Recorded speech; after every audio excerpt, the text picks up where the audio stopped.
ஐயா ஒரு பக்கம் சிறையில இருக்கிறாங்க.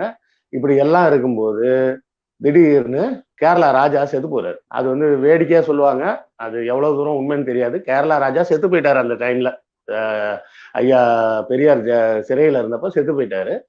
அது என்னவோ வந்து பெரியார சாவடிக்கணும்னு சொல்லிட்டு ஒரு சண்டி ஹோம யாகம்னு ஏதோ ஒரு பேரை வச்சு ஒரு யாகம் வளர்த்து பெரியார காலி பண்ணுங்க. இல்ல எவ்வளவு பெரிய புத்திசாலிங்க பாருங்க. ஜெயிலே போட்டாச்சு. அப்படி இப்ப கொல்லணும்னா நீ ஜெயில வச்சே இப்போ மரண தண்டனை கொடுக்குறேன்னு சொல்லி நேரா போட்டுற வேண்டியது. அப்படிலாம் பண்ண முடியாது. ஏன்னா இவங்க கண்ட்ரோல்லாம் இவங்கள்ட்ட கிடையாது. இவங்க ஜெயில மட்டும்தான் வைக்க முடியும். தீர்ப்பு சொல்லணும்னா அது வெள்ளக்காரன் சொல்லணும். புரியுதுங்களா? வெள்ளக்காரன் தான் தீர்ப்பு சொல்ல முடியும். கேரளா ராஜா தீர்ப்பு எல்லாம் சொல்ல முடியாது.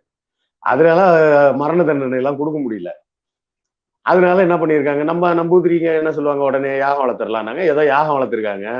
யாகம் வளர்த்தப்போ யாகம் ஆரம்பிச்சு ஒரே நாள்ல ராஜா செத்துட்டாராம். உடனே இந்த யாகத்தோட பலன் பூரா ராஜாவுக்கு போயிருச்சு. ஏதோ மந்திரத்தை தப்பா சொல்லிட்டாங்க, இப்படி இப்படிலாம் வேற பொருளை கிளப்பினாங்க அப்படின்லாம் சொல்லுவாங்க. அதெல்லாம் எவ்வளவு தூரம் உண்மைன்னு தெரியாது.